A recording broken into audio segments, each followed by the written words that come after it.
In this video, I will show you 5 proven tips to help you build new habits.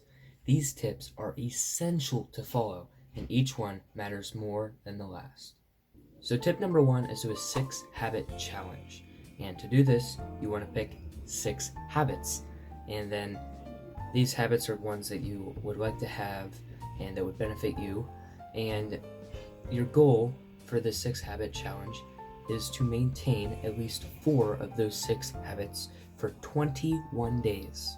So that's your challenge. For 21 straight days, you want to be able to maintain your habits, whether that is journaling daily, exercising daily, whatever it is. You want to do that for 21 days straight. Then, once the 21 days are up and you've successfully managed to maintain 4 habits or so, you could go on and challenge yourself for another 21 days, or be happy with that and maybe add on 3 more new habits.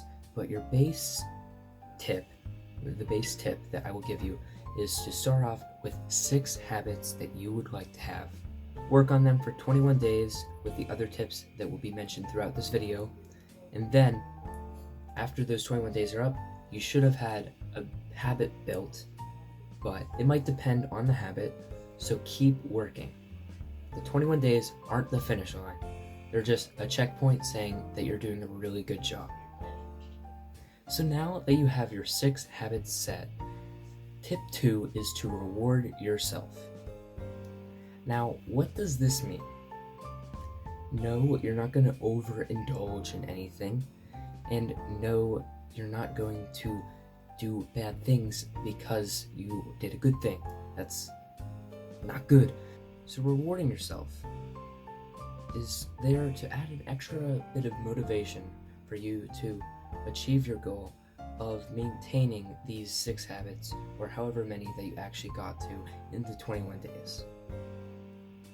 So you could set a reward for, if I achieve 4 habits out of the 6 that I set in 21 days, then I will allow myself to watch a movie and invite some friends over to have a good time. That's very chill. It's not too big, but it's not too small. If it's too big, it might distract yourself from the actual goal itself and remove its value. But you're trying to make it so that you reward yourself as an extra incentive while still knowing that the value of the work you did is in the work itself and not the reward. So whatever it is that you want to reward yourself with, make it small enough that it won't distract you from the actual task at hand, but big enough so that it actually motivates you.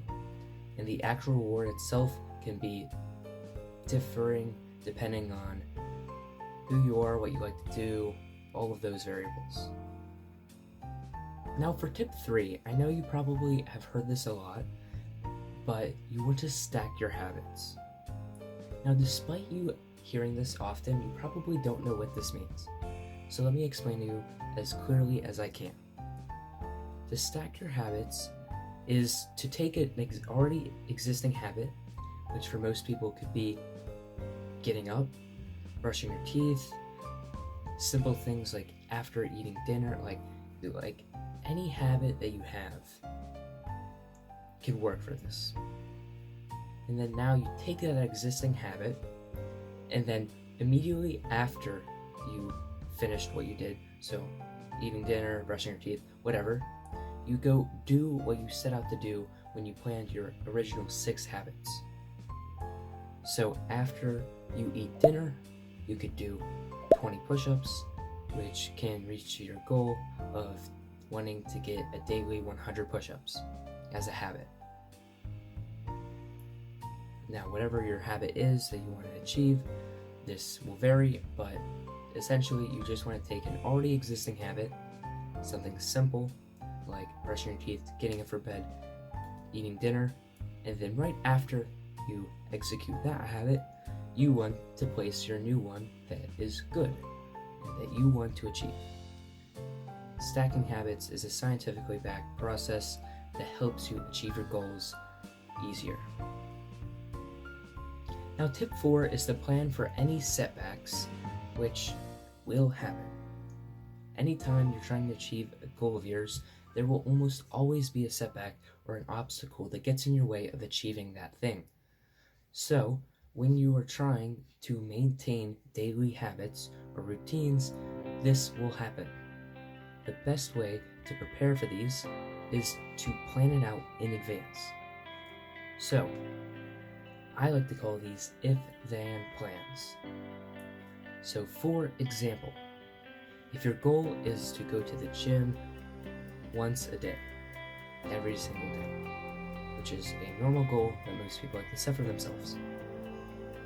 Let's say you one day miss your window to go to the gym, can't drive there anymore, and that instead of that day being a total failure and you completely missed your goal, you can have already set up an if-then plan for that.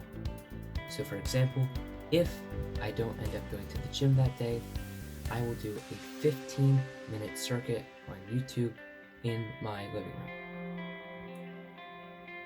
There are many other cases that this will work for. It all depends on what your habit is that you are trying to maintain. I'm sure this is self-explanatory and intuitive, so you could work on it yourself. Spend a little bit of time, like 10 to 15 minutes, planning setbacks that you might stumble upon, some obstacles that might occur on your path to success, and then plan them out with if-then plans. So if that happens, then what would I do?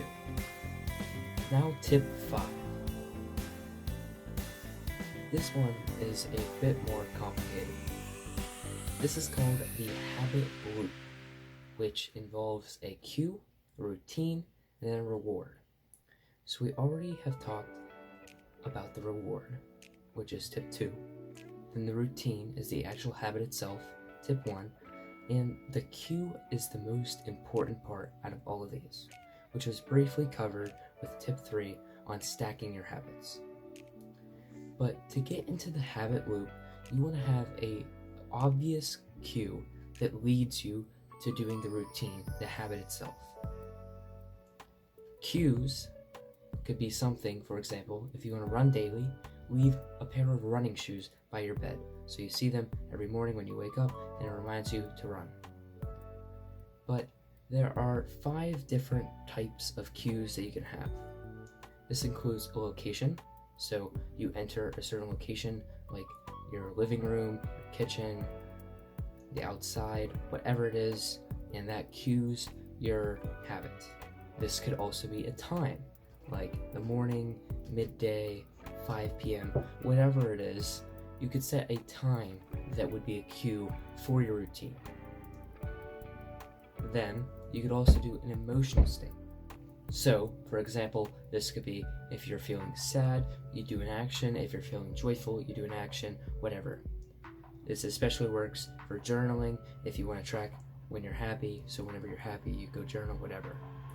Then the 4th one, if you see another person. So for example, if you see a friend or a family member, that could cue you into doing the routine, the action that you've been trying to do as a habit. Or the 5th one is, just like we mentioned before with stacking habits, a preceding action. So to do the routine, you want to have the cue of a preceding action, like dinner, like brushing your teeth, like waking up.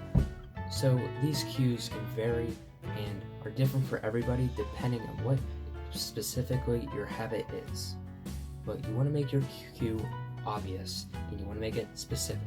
Just like setting running shoes beside your bed that you'll notice them in the morning when you wake up. That is a very obvious and specific cue. These 5 tips can help you build new habits that help you build better lives for yourself and for others. If you're interested in more habit information, you can check out this video here, which is a Huberman video. I'm not at all sponsored by him or affiliated with him, it's just very helpful. And then this video here is what YouTube thinks you would like.